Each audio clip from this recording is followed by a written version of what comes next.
Welcome to the Measure Success podcast, where we talk with top leaders about effective strategies that inspire success. We're also very excited that we just recently voted as the number 4 ranked strategic planning podcast. And so thank you so much, 5 Million Podcasts, for that ranking. We were super excited about that.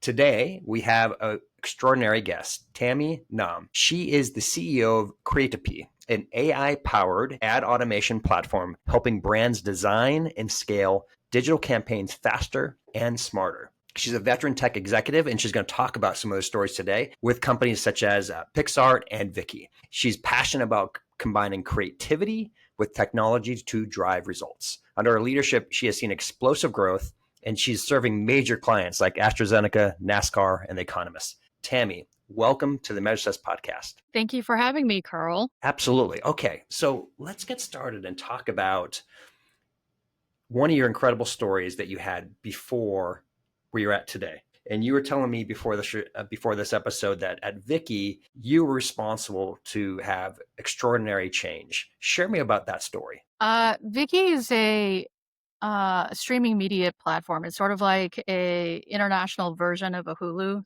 Movies and TV shows from all over the world. That company was acquired by Rakuten, which is a Japanese e-commerce giant in, I want to say, late 2024 or something.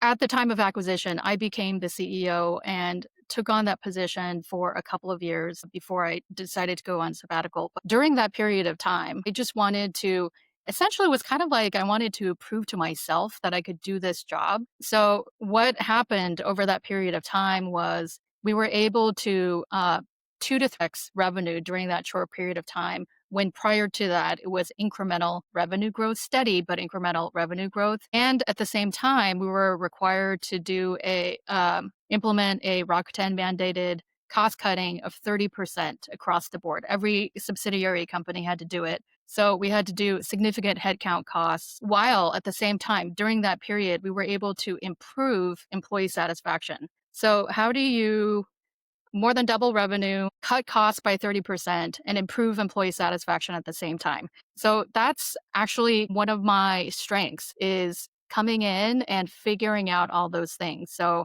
how do I do that? What is the formula for that? I need to think, but yeah, that's probably one of my very clear recent areas of success. So we are going to dive into that because that is an amazing story. We're going to, of course, come back and talk about where you're currently at and what your company is performing. Let's talk about the growth side first, right? So here you have pressure, you have to cut by 30%, but you're also pushing growth. What strategies were you using to help propel growth in a time where it was probably pretty fearful because people were losing their jobs? I think one of the first things that everything boils down to is the quality of your people and the talent. And that definitely applies here. So when you are doing cost cutting on headcount, you have to think about that your top 20% performers are actually probably contributing 80% of the value of the company. So even if you are cutting costs on the headcount side or other costs, you have to think about it from the value perspective and not the numbers. So it's hard to do when you're a huge enterprise company because of the scale of those companies. But when you're in a startup environment, you tend to know your people relatively very well, especially if you trust the decisions of your immediate management team. So then you can make almost like surgical decisions there. So that's on the quality of the team side. The other is a lot of it is just the block and tackle things that kind of compound value over collectively.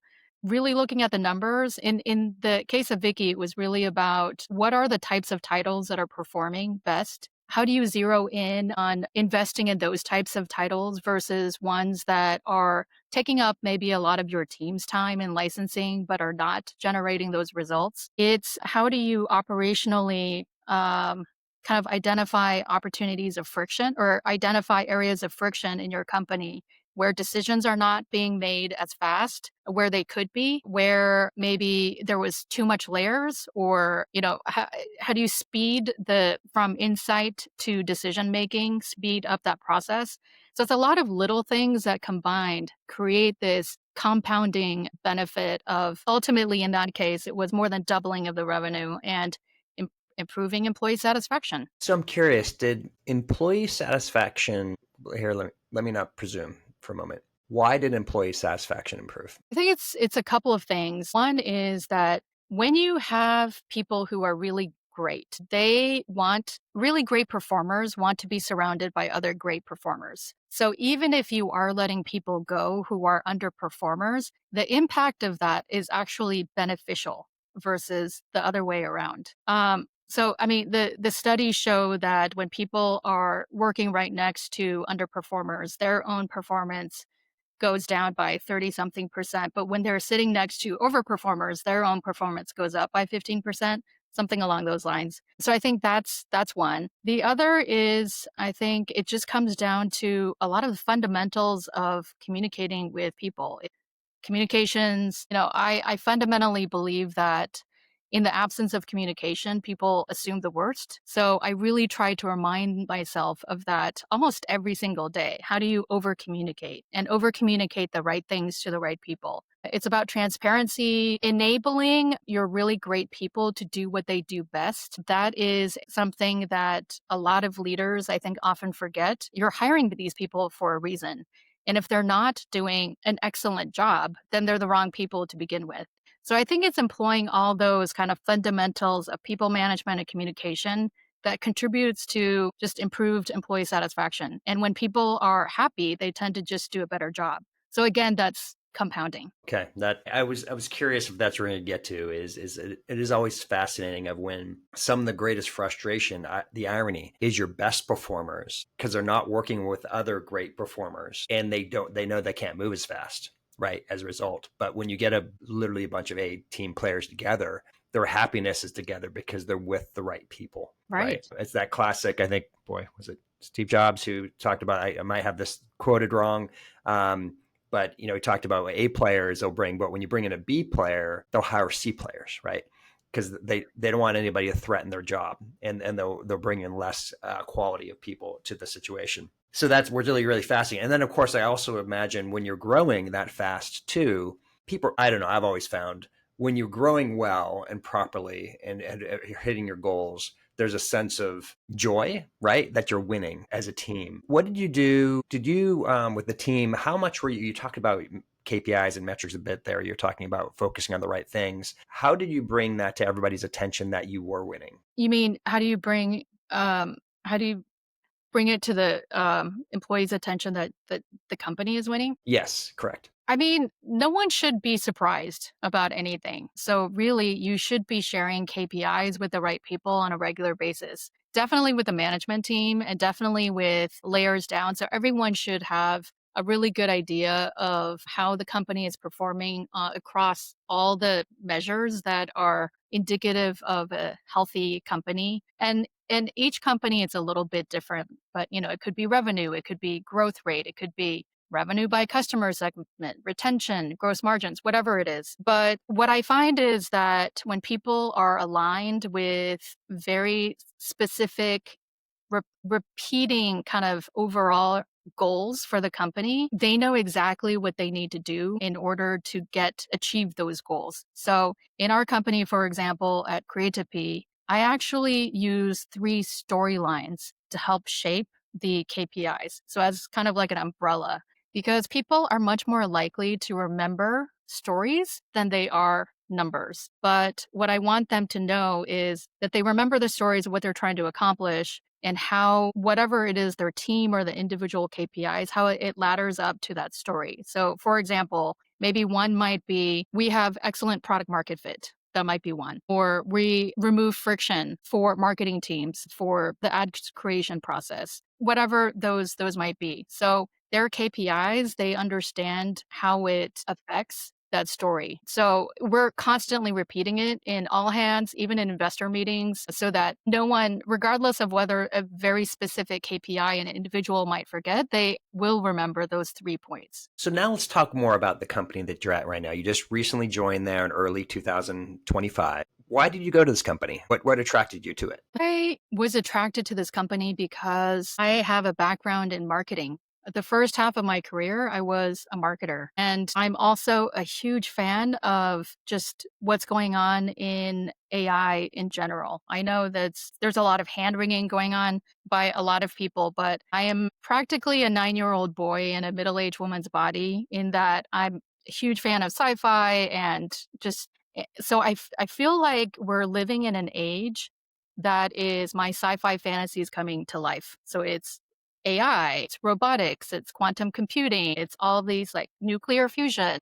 We're living in such an amazing time. That being said, if you zero in on what's going on in AI, it's completely fascinating. And as a marketer, what I was doing was I spent a lot of time looking at AI, generative AI tools and products specifically geared toward marketers. What I realized was that essentially they were on two extreme ends of the spectrum. One was these mostly single use case tools, so trying to solve a very specific problem and a pain point, but it was single use case primarily. And then the other end of the spectrum, you have the larger companies like the Adobes of the world that were trying to bolt on AI into essentially legacy enterprise software. So you didn't really have a lot in between. So when I was contacted by one of the investors of Creatipy who told me about this company, it was amazing timing because I thought I need to start a company like this. But apparently, a company like this exists, and it what happened to be Creatipy. So the timing was amazing. So that's why I decided to join. Tell us a little bit more about Creatipy. What do you really do? What problems are you solving for your clients and customers? So Creatipy is a AI-based software that helps marketing teams create, scale, and publish and measure ad campaigns. So that it addresses the full ads campaign lifecycle. So we have a software that essentially acts like a co-pilot for marketing teams. And you can kind of think of it as a mini ad agency in your pocket. So through software and eventually increasingly more with AI integrated into the platform, we will give anyone from small and medium sized businesses to large enterprises access to high performing marketing solution. Love that. I mean, I love that the real problem you're solving behind it. I'm really curious about the ROI part, right? Because you being in marketing for such a long period of time, and I remember one of my famous quotes of somebody was asking in traditional brand advertising, it's like, well, we know half of our advertising works, but the problem is we don't know which half, right? And so from your perspective, this sounds like you are getting clear, measurable results by what you're doing. So what type of improvements are you seeing with your clients when they start using your tools? The level of improvements actually depends on where they were to begin with. So one of the first things I did when I started was I asked the sales team. We have a very small sales team, but when I asked them who were the competitors that we're running into on competitive pitches, and they said honestly, the majority of the time it's the old way of doing things. By the old way of doing things, they mean either companies are using agencies or they are using dozens of different tools to solve very specific points of that life cycle. That's what I mean by like how inefficient is their current process now. So that really impacts like how much value that they're getting from the platform. So for example, there are enterprise customers that say what used to take me 8 or 9 months is now taking me half a day. What used to take me many quarters is now taking me minutes. So it can be extremely dramatic. So for example, we have a ability for customers to be able to, let's say, upload one image. And from that one image, it could be a photograph or some kind of asset. They can create hundreds of different variations of an ad in seconds. So that can be localized. It can be translated into dozens of different languages. It can be resized into lots of different ad units. It can be personalized. So literally in seconds, you can create these and then you can publish to Meta or Google or whatever. So it really kind of depends, but it can be pretty dramatic. I love that concept you talked about. That's when the power of AI is there. As you just said, something that traditionally would have taken 3, 6, 9 months is now getting done in a half a day, right? So that's it. First of all, it's a huge ability to be able to launch things faster. So does this then In traditional, really, when people are thinking you're doing A/B testing, you're trying to see which programs are working better. Does your tools help do that faster as well, to be able to identify which are your Google or whatever it is, ad campaigns? Is it helping us to identify it faster and get better returns from it? Yes, actually, we have an MVP version of that right now, but we are actually imminently launching a agentic version of our platform. So increasingly, what the marketers will be able to do is essentially enter natural language prompts and be able to determine all those things. So performance, give me recommendations for what my media split should be. How are my campaigns comparing versus my top three competitors? What is not only the click-through rate, but a bunch of other kind of insights that we'll be able to provide agentically. And so that's something that's launching imminently. That's cool. All right. Well, you need to tell me when that gets launched, because that is a tool that actually I want to try and use myself. So we'll have to talk about this post, but that is exactly the type of tool that we've been looking for and trying to get it in a faster way. And what I like about using a tool like yours is you're independent, right? You're agnostic, right? You don't care whether somebody's doing Facebook ads or Instagram ads, Meta ads, they're doing Google ads, right? I'm assuming, right? You don't care which ones they're using. Can it deploy on all those different platforms? Right. And in fact, actually, integration and distribution is a very important part of our strategy. So, on the integration side, you can come to us with any DAM that you're using, any creative software that you're using. It could be Adobe, it could be Figma, it could be Canva, Binder, whatever it is. We don't care. We will work with whatever it is that you have. On the distribution side, yes, it doesn't matter whether it's Meta or Google or any other ad platform or DSP, we will integrate there as well. So I'm not sure, by the time this podcast comes out, what the timing will be, but a few weeks ago, Mark Zuckerberg had announced their ad strategy, and it was covered in the Wall Street Journal. Essentially, what he was describing for Meta was we're going to be launching this fully agentic ads platform that will enable marketers to, using natural language, be able to create and launch ad campaigns by the end of 2026. So, what essentially Mark Zuckerberg announced we will have in the next couple of months, we'll have before the end of 2025. What's different about something like Meta is launching versus what we're launching is, to your point, about the agnostic part. We're platform agnostic and we are LLM agnostic. So, we will be integrating the LLMs that make most sense at each phase of that life cycle. So obviously, in the case of Meta, they will be prioritizing Llama. They'll be prioritizing their own platform as distribution. So we don't have those restrictions. I love that. I think that's going to be a huge advantage for you, right? Because as somebody who's a buyer of this, I actually have more trust than somebody who's independent. Now, of course, I can go if I'm all in on Meta, right, for whatever I'm doing I might consider going down that platform hoping, but you don't necessarily get validation of whether it's working better or not. You just don't know, right? You don't know if versus other tools that you could be using or other places to go that you might be getting more return because you're stuck in one particular area. So I think that's super fascinating behind it. All right. So of course, I'm going to ask some of my traditional questions I love to ask. So in Create to Be today, how are you measuring success? So we talked a little bit about it before, but there are typical measurements of success, that top line revenue, the, retention rates, the gross margins, all the various unit economics of margin and LTV CAC. Those are kind of more numbers driven measures of success. But I really believe that so much of success in life and in business is really about the journey itself, not just the destination, not just the endpoint of the specific number that you're trying to affect. So for me, again, it comes down to the people. So that means one of my measurements of success is, are your best employees engaged? Do they actually like working together? Do they feel like they're solving a worthy problem? So those are the kind of environments that I really try to create. And I'm very intentional about it because I do think that when you have that, all the other numbers actually take care of themselves. Yeah. Good. And you mentioned something earlier, which I thought was pretty powerful. You came in, the company was several years old when you came in to Create to Be, and you recognized you didn't necessarily have the team that you thought you needed for the next level.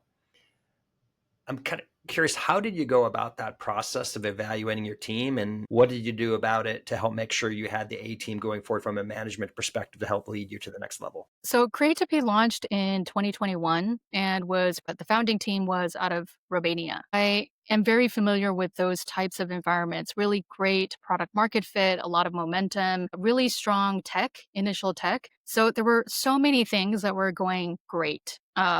With the platform, with the team, et cetera. And the investors, the early stage investors, really recognized that there was an opportunity to capture a much bigger opportunity beyond what the company was able to get to, that point that the company was able to get to date. So that's where I come in, and that's one of my areas of strength. That's what I do really well. And one of the first things that I do is to build the right team. The company actually did not have that C-level, I would say, roles to begin with. So it wasn't a full-scale replacement so much as an adding on. So I was able to, in less than 6 months, bring on the right CPO, CTO, VP of operations, VP of marketing, CFO, and a bunch of other head of departments that I was able to pull from my last 15 years of experience in various companies. So these are people who are not only great at what they do, but they have very relevant experience in companies like GitHub and Adobe and Figma and Meta and Google and Pixart and all of these companies. But at the same time, they also have what I describe as founder hustle, very entrepreneurial. They have a lot of great startup experience as well. But the reason why I handpicked these people is because when you're in a startup environment, especially these days, time is your biggest enemy. You cannot waste time. So if you are able to identify the right people, the right culture, the right skill quickly, then you are saving the equivalent I believe, many years of time, not to mention money, etc.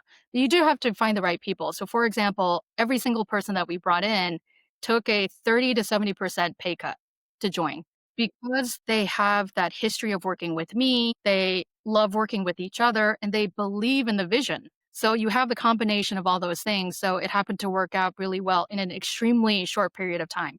This is not typical, but I would say that it's probably my number one superpower. That's incredible. I got to imagine they took a pay cut for a reason, right? I would imagine there's equity opportunities, right? If to once the company gets to a stage of creating value, that whether it's an exit or an IPO or something of that nature, you'll be able to create that value for them who came in. Absolutely. Yep. Okay, and by the way, that part of the reason I'm glad you brought that up is it's interesting when people aren't willing to take that risk when they see a great opportunity, right? They're like, oh, I can't, I've got the golden handcuffs, I'm stuck with the company, I'm here at this, and they don't realize. Now, as we both know, there's lots of startups that don't work, right? There's lots of companies that don't get to the next level, but at the same time, you don't typically get outlandish returns without taking risk. And so I think it's tremendous of what you've created, what you've done. Yeah, So absolutely. now I'm just kind of curious, you've obviously had great performance to date. I'm really excited about what you're doing today with Great to Be. What type of habits do you do on a regular basis to help make sure you're bringing your best from a leadership perspective? It's funny because there was a period of time recently when I went through this sort of a biohacking phase where I tried a bunch of stuff just because I was curious. I mean, it's all over social media and, maybe I should try that. So I did so many different things, tried to optimize myself. So anywhere from trying lots of different supplements to red light therapy to very specific muscle building strategy, fasting for certain periods of time. So I tried all those things. But ultimately, what I believe is most sustainable is the balanced approach. And often it's the most simple. So I've always been a really great sleeper, so I try to sleep at least 7 hours every day. I drink a ton of water, and generally I eat very clean food, so nothing processed, no added sugar, that kind of thing. So those are very simple concepts, and I think those are probably the most impactful in terms of maintaining higher performance focus. Imagine that, sleeping well, drinking water, and eating healthy. I mean, it is fascinating, right? I love it how you have tried so many different things. At the end of the day, you realize those big three, right, is what was real critical to helping to make sure you're getting performance. And you've been testing it and validating it, which I like. You were looking through the different areas and you found, at the end of the day, the 80-20 rule, once again, you applied of, hey, these three things are creating the most value around that. So how you now measure success in your personal life? I think that's also pretty simple. In my personal life, I ask myself two questions. First is, do my husband and I want to keep talking to each other? So we've actually been married for almost 30 years, and this is still the case. So when you are with someone day in and day out, and you still want to talk to that other person, and you're eager to talk to that other person, I think that's a huge success. The second is, do my kids want to hang out with me? Most of the time, this is true. So I would say that's a pretty big success there, and we'll see over time if that remains the case. But I'm hopeful. Hey, those are wonderful. And somebody, myself, I'm also 29 years married and we have 4 kids. And I think those are really two basic, simple questions, right? Is, do we have relationships with the ones who are closest to us? Do they want to be there? So I love that. That's fantastic. You have a ton of books behind you. What is a book either recently that you read or perhaps is something regular that you recommend to others? I actually have 2 books. Can I say 2 books? Yeah, of course. One is more on the business side, and that is Zero to One by Peter Thiel. The reason why I like this book is because a lot of it is fundamentally what I believe is, it kind of reinforces an entrepreneurial thinking. I have been in the Silicon Valley for many years, and what really sets great entrepreneurs apart from anyone else is that they question the obvious. They ask foundational questions. So I do think that this book is really great and just kind of like reinforcing what is entrepreneurial thinking. So that's one, because you can't affect big change if you think like everyone else. Another book I like to recommend, which is not technically a business book, but it's a great book nonetheless. It's called The Art of Communicating by Thich Nhat Hanh. He's a Vietnamese Zen Buddhist monk. He died a couple years ago, but he's largely regarded as one of the most influential spiritual leaders of the last few centuries. What's great about this book is that it applies to life and it applies to business. It's a fundamental sort of recommendation of how you communicate with people. And when you boil it down, it comes down to, this really changed a lot of the way that I think about it. It boils down to communicate with people in a way that helps to reduce their suffering. So if you approach communication in that way, it just kind of opens up the world and makes people just so much more amenable to anything that you have to say. Great recommendations. And I have heard the first one. I hadn't heard the second one. So thank you for that recommendation. And how can now people connect and learn more about what you're doing? For someone who's been in tech for a long time, I really try to keep my tech footprint to a minimum.